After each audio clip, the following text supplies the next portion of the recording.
পরিবারে যেমন থাকবে, একইভাবে কোরআন আসবে সমাজে, একইভাবে সমাজ পরিচালিত করতে করতে তোমার পার্লামেন্টটা, তোমার সংসদ ভবনটা পর্যন্ত কোরআন দিয়ে পরিচালিত করতে হবে। এটাই ছিল আল্লাহ প্রদত্ত মূল বিধান। কিন্তু ওটা না করে এখন শুধু আমরা কোরআন দিয়ে তাবিজ লেখা আর কোরআন দিয়ে ফার্নিচার বুক করার নামে কোরআন বানিয়ে দিয়েছি।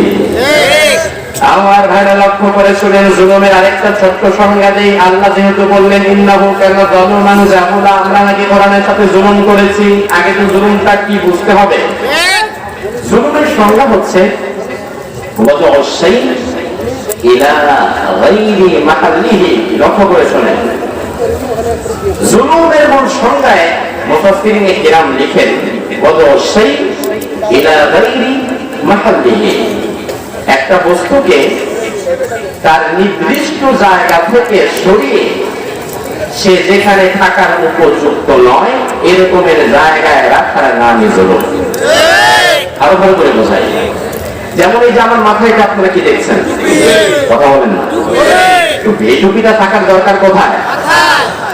এখন যদি এই টুপিটা আমি মাথার থেকে খুলে নিচে ফেলে পায়ের নিচে দিয়ে দিই, তাহলে এটা টুপির ক্ষেত্রে জুলুম।